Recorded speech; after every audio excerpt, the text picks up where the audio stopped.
and welcome back to Warhammer Age of Sigmar Stormbringer, our video guide to the first 5 issues of your magazine subscription. I'm Lizzie. And I'm Alex, and in this second episode, the struggle between the Stormcast Eternals and the Cruel Boys deepens as more Oryx enter the fray. We'll be taking a closer look at everything included in this issue, from information about the grand alliances of order and destruction to the mortal realms they're fighting over. Well, I'll be assembling this week's models, a mob of 10 Cruel Boy Gutrippers armed with wicked spears and scare shields. Then we'll play a game with last week's Knight Arcanum and our new Gutrippers to learn how some models fight alone and others in units. Let's get started.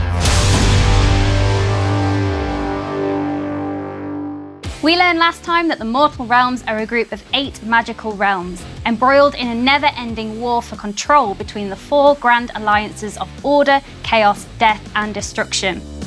In issue 2 we learn more about the different realms, their elemental natures and how mortals can travel between them.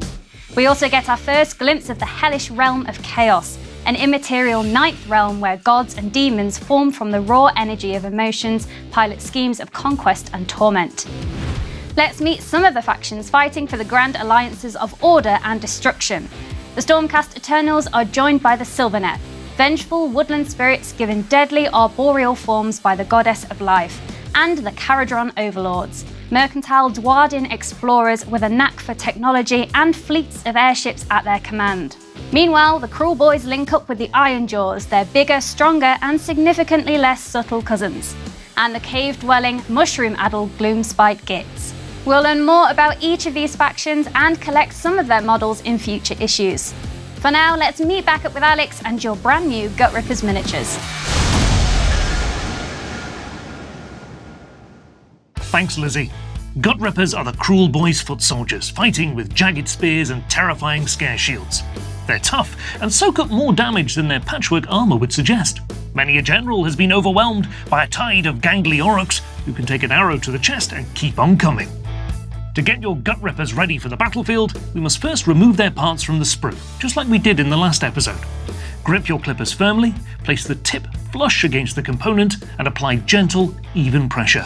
Many of these parts will look similar, so don't clip them all out at once.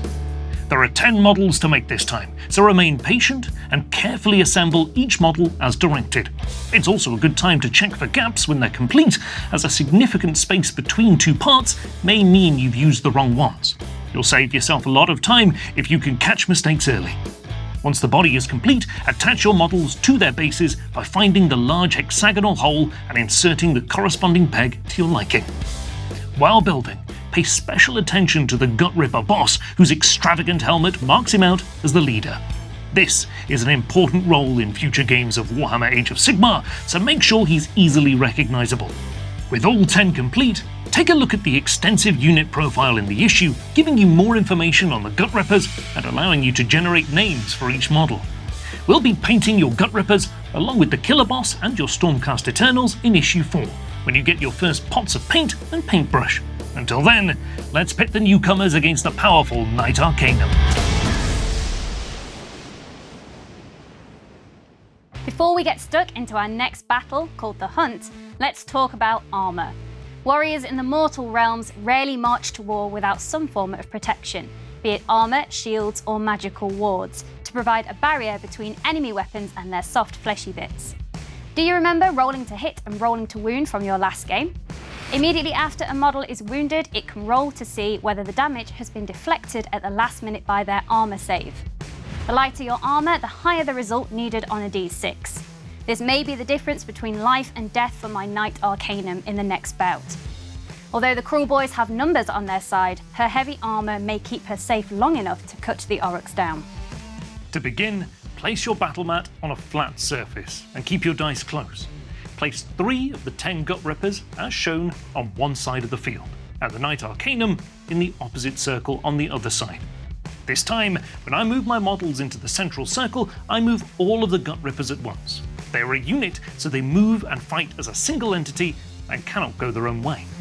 Each Oryx can make 2 attacks, so you'll roll a total of 6 dice. They aren't quite as skilled as their killer boss and only hit on a roll of 4 or more, but with enough swings, a few are sure to get through. See? 3 hits. Next, we roll to wound as normal. again needing a 4 or more to succeed. But this time, instead of applying a wound counter for each success, I pass the dice to my opponent. Lizzie must then roll 4 or more for each wound to prevent the damage. And there it is. The Knight Arcanum has deflected one of the wounds with a roll of 6. Ha! Your spears will never breach my golden armour. The turn passes to me, and although I have multiple targets to attack, I must direct my 3 swings to the Gutrippers unit as a whole. Roll to hit and wound as normal, but the Oryx will only make a successful armour save on rolls of 5 or 6, as their armour isn't as sturdy. I've managed to get 2 wounds through their defences, and as each Gutripper is significantly weaker than my mighty warrior mage, this is enough to knock one of them out entirely. Take that. No! Oh well. I have 2 more where that came from, and we've looped back around to the start of my turn. Crucially, slain models no longer contribute their attacks to the unit, so my unit of Gutrippers will only get to swing 4 times from now on. Will this be enough to break through the Knight Arcanum's defences and send them flying back to the Realm of Heavens? You'll need to play the mission for yourself and find out. With the battle between the Stormcast Eternals and Cruel Boys heating up, the Knight Arcanum will need some backup. The next issue of Stormbringer reinforces her with some Vindictors, a band of heavy infantry carrying spears and shields, and a scenario that brings 4 different units together for a pitched battle. That's all for this issue, so join us again in episode 3 as we take a trip into the perilous realm of beasts and meet the earth-shaking monsters that call it home. If you haven't already, don't forget to subscribe to Warhammer Age of Sigmar Stormbringer on the website, and you'll have monthly deliveries of magazines and models to look forward to, as well as some great subscriber-exclusive gifts. Check it out now, and we'll see you next episode.